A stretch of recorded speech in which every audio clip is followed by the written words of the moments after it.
ನಾವು ಇವತ್ತು ಪ್ರಾಣಿಗಳಲ್ಲಿ ಸಂತಾನೋತ್ಪತ್ತಿ ಈ ಅಧ್ಯಯನದ ಬಗ್ಗೆ ಕೆಲವು ಮಾಹಿತಿಗಳನ್ನು ತಿಳ್ಕೋಣ. ಪ್ರಾಣಿಗಳಲ್ಲಿ ಸಂತಾನೋತ್ಪತ್ತಿ ಸಾಮಾನ್ಯವಾಗಿ ಲೈಂಗಿಕ ರೀತಿಯ ಸಂತಾನೋತ್ಪತ್ತಿ ನಡೆಯುತ್ತೆ. ಲೈಂಗಿಕ ರೀತಿಯ ಸಂತಾನೋತ್ಪತ್ತಿ ಅಂತ ಅಂದ್ರೆ ಗಂಡು ಜೀವಿ ಮತ್ತೆ ಹೆಣ್ಣು ಜೀವಿ ಎರಡು ಕೂಡ ಅಗತ್ಯವಾಗಿ ಬೇಕಾಗುತ್ತೆ. ಸೊ ಗಂಡು ಜೀವಿ ಸಂತಾನೋತ್ಪತ್ತಿ ನಡೆಸಬೇಕು ಅಂದ್ರೆ ಗಂಡು ಜೀವಿಗೆ ಒಂದು ಅಂಗವೇ ಕೊಡಬೇಕು.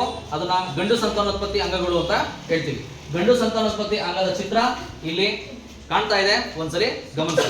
ನೆಕ್ಸ್ಟ್, ಹೆಣ್ಣು ಜೀವಿಗೂ ಕೂಡ ಸಂತಾನೋತ್ಪತ್ತಿ ಕ್ರಿಯೆ ನಡೆಸಬೇಕು ಅಂತ ಅಂದ್ರೆ ಹೆಣ್ಣು ಸಂತಾನೋತ್ಪತ್ತಿ ಅಂಗಗಳು ಅಗತ್ಯವಾಗಿ ಬೇಕಾಗುತ್ತೆ.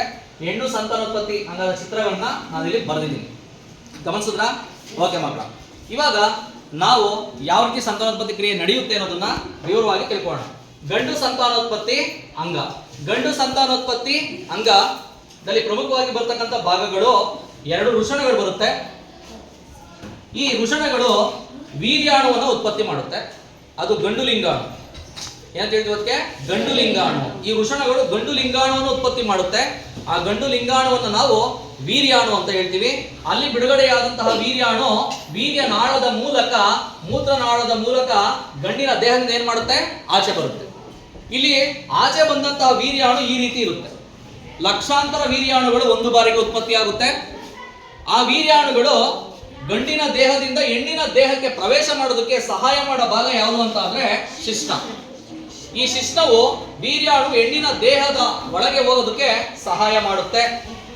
ಇಲ್ಲಿ ಬಿಡುಗಡೆಯಾದಂತಹ ವೀರ್ಯಾಣುವಿನ ಚಿತ್ರವನ್ನು ನೀವು ಗಮನಿಸ್ತಾ ಇದ್ದೀರಾ. ವೀರ್ಯಾಣುವಿನಲ್ಲಿ ಮೂರು ಭಾಗಗಳು ಇರುತ್ತೆ ಪ್ರಮುಖವಾಗಿ: ಶಿರದ ಭಾಗ, ಮಧ್ಯದ ಭಾಗ ಮತ್ತು ಬಾಲ.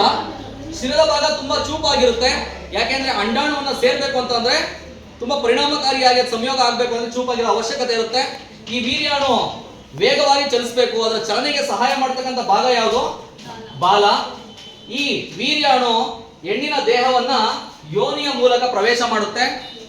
ಇಲ್ಲಿ ಪ್ರವೇಶ ಮಾಡಿದಂತಹ ವೀರ್ಯಾಣು ಅಂಡಾಶಯದ ಮೂಲಕ ಅಂಡನಾಳವನ್ನು ಪ್ರವೇಶ ಮಾಡುತ್ತೆ. ಈ ಅದೇ ಸಮಯದಲ್ಲಿ ಅಂಡಾಶಯ ಅಂಡಾಣುವನ್ನು ಬಿಡುಗಡೆ ಮಾಡುತ್ತೆ. ಇಲ್ಲಿ ಕಾಣ್ತಾ ಇದೆ ಯೆಲ್ಲೋ ಕಲರು, ಇದು ಅಂಡಾಣು. ಇಲ್ಲಿ ಬಂದಂತಹ ವೀರ್ಯಾಣು ಅಂಡಾಣುವನ್ನು ಏನ್ ಮಾಡುತ್ತೆ? ಸಂಯೋಗ ಮಾಡುತ್ತೆ. ಇಲ್ಲಿ ಚಿತ್ರಪತಿ ನೋಡಿ, ಇದು ವೀರ್ಯಾಣು, ಇದೇನಿದು ಅಂಡಾಣು. ಈ ವೀರ್ಯಾಣು ಮತ್ತೆ ಅಂಡಾಣು ಎರಡು ಕೂಡ ಸಂಯೋಗ ಆಗ್ತಕ್ಕಂಥ ಕ್ರಿಯೆ ನಾವೇಂತ ಕರಿತೀವಿ? ನಿಷೇಚನ. ಈ ನಿಷೇಚನ ಕ್ರಿಯೆಯ ನಂತರ ಏನು ರಚನೆ ಆಗುತ್ತೆ? ಯುಗ್ಮಜ. ಮಕ್ಕಳ, ನೀವು ಗಮನಿಸಬೇಕಾಗಿರೋ ಪ್ರಮುಖವಾದ ಅಂಶ, ನಿಮ್ಮ NMS ಎಕ್ಸಾಮ್ಗೆ ತುಂಬಾ ಇಂಪಾರ್ಟೆಂಟ್. ವೀರ್ಯಾಣು ಅಂತಕ್ಕಂಥದ್ದು ಒಂದು ಜೀವಕೋಶ, ಅಂಡಾಣು ಅನ್ನುವುದು ಕೂಡ ಒಂದು ಜೀವಕೋಶ. ಹಂಗಾರೆ ಎರಡು ಜೀವಕೋಶಗಳು ಸಂಯೋಗ ಆದಾಗ ಮತ್ತೆ ಬರುತ್ತಲ್ಲ, ಇದು ಕೂಡ ಎಷ್ಟು ಜೀವಕೋಶ? ಒಂದೇ ಜೀವಕೋಶ. ಹಂಗಾರೆ ಈ ಯುಗ್ಮಜ ಉಂಟಾಗುತ್ತೆ ಅಂಡನಾಳದಲ್ಲಿ. ಈ ಯುಗ್ಮಜವು ನಿರಂತರವಾಗಿ ಜೀವಕೋಶಗಳ ವಿಭಜನೆಯನ್ನ ಹೊಂದಿ ಅದು ಭ್ರೂಣವಾಗಿ ಬದಲಾವಣೆ ಆಗುತ್ತೆ. ನಂತರ ಇಲ್ಲಿ ಉಂಟಾದಂತಹ ಭ್ರೂಣ ಗರ್ಭಾಶಯದಲ್ಲಿ ಬಂದು ಏನ್ ಮಾಡುತ್ತೆ? ಅಂಟ್ಕೊಳುತ್ತೆ. ಗರ್ಭಾಶಯಕ್ಕೆ ಬಂದು ಅಂಟ್ಕೊಳುತ್ತೆ. ಆ ಗರ್ಭಾಶಯದಲ್ಲಿ ಜೀವಕೋಶಗಳ ವಿಭಜನೆ ಮತ್ತೆ ಆರಂಭ ಆಗುತ್ತೆ. ಅಲ್ಲಿ ಜೀವಕೋಶಗಳ ವಿಭಜನೆ ಸಂಪೂರ್ಣವಾಗಿ ಮುಗಿದ ನಂತರ ಮಗು ತಾಯಿಯ ದೇಹದಿಂದ ಏನ್ ಮಾಡುತ್ತೆ? ಹೊರಬರುತ್ತೆ. ಈ ರೀತಿಯಾಗಿ ಮಾನವರಲ್ಲಿ ಸಂತಾನೋತ್ಪತ್ತಿ ಕ್ರಿಯೆ ನಡೆಯುತ್ತೆ.